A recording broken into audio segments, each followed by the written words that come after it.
ఈరోజు వెములవాడ మున్సిపాలిటీ 17వ వార్డులో పబ్బ మహేష్ గారిని బలపరిచినటువంటి కారు గుర్తుపై ఓటు వేయాలని చెప్పి చిలిమల లక్ష్మీనరసింహారావు గారు ఒక గట్టి సంకల్పంతో ఈ రోజు నాడు కేసీఆర్ గారి నాయకత్వం, కేటీఆర్ గారి నాయకత్వం బలపరచాలని చెప్పని ఇంటింటి ప్రచారం చేయాలని చెప్పగా ఈ రోజు నాడు వీరి గురించి ఇంటింటి ప్రచారం చేయడం జరిగింది.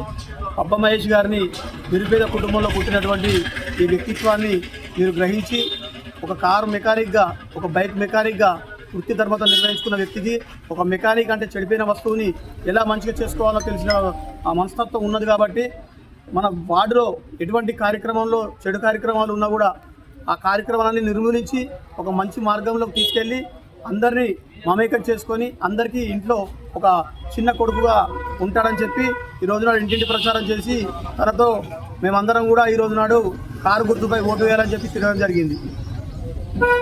ప్రజలందరికీ కూడా మా యొక్క నమస్కారాలు.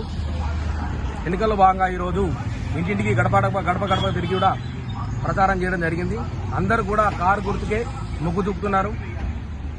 ప్రతి ఒక్కరు గమనించాల్సి ఏంటంటే వార్డు ప్రజలందరూ కూడా సమస్య నాకు తెలుసు, నా సమస్యను తీర్చేటోడు నా ఓడై ఉండాలని భావిస్తున్నారు. అదే భావన కూడా ప్రతి ఒక్కరికి కూడా రేపు ఎల్లుండి ఎలక్షన్ వరకు కూడా ఇదే ఉండాలి. అందరూ కూడా ఈ కారు గుర్తుకే ఓటేసి మన నిరుపేద కుటుంబం నుంచి వచ్చినటువంటి దళితుడు మా యొక్క పబ్బ మహేష్ గారిని అత్యధిక సంఖ్యలో, అత్యధిక భాగంలో, అత్యధిక మెజార్టీతో గెలిపించి మా చేత మీరు మా పిల్లలు, మా కొడుకు, మా తమ్ముడు, మా మనమడు అని చెప్పి మాతో పనిచేయించుకోండి. ఇవాళ రేపు వస్తున్నారు, మన వార్డుకు సంబంధం లేకుండా, మన ఈ సమస్యకు సంబంధం లేకుండా ప్రతి ఒక్కరు కూడా ఓటు వేయండి అని చెప్పి వస్తున్నారు. వాళ్ళకందరూ కూడా మీకు తావియొద్దు, వాళ్ళ ఎవరికి కూడా మీకు సహకరించొద్దు. ఓటు లేని వాళ్ళు కూడా ఈరోజు మీరు అందరూ కూడా ఇదొక నవ్వాలో ఏడవాళ్ళు కూడా అర్థమైతే లేదు. వాళ్ళకి సమస్య తెలియదు, ఏం తెలియదు. ఇక్కడ ఇల్లు లేని వాళ్ళు, ఇక్కడ ఈ వార్డు గురించి సమస్య తెలియని వచ్చి కూడా ఇక్కడ మమ్మల్ని ఓటాడుతుంటారు. వాళ్ళకి ఎలాంటి కూడా హక్కు లేదు. మమ్మల్ని ఓటాడే హక్కు వాళ్ళకి అసలుకే లేదు. ప్రజలందరూ గుర్తుంచుకోవాలి, మన సమస్య మనకు తెలుసు. మన సమస్య తెలిసినోడైతేనే ఈ సమస్య తీర్చేటోడు అయి ఉంటేనే వాళ్ళే ఇక్కడ ఉండాలి. కావున ప్రతి ఒక్కరు గుర్తుపెట్టుకోవాలి. 11వ తారీఖు నాడు వార్డు నుంచి ప్రతి ఒక్కరు కూడా అత్యధిక సంఖ్యలో పోలింగ్ నమోదై ప్రతి ఒక్కరు కారు గుర్తుగా ఓటేసి పబ్బ మహేష్ గారిని అత్యధిక సంఖ్యలో గెలిపించి బ్యాలెట్ నెంబర్ 4 కూడా మన కారు గుర్తుంటది. అందరూ కూడా ఎలాంటి భయభ్రాంతులకు గురి కాకూడదు.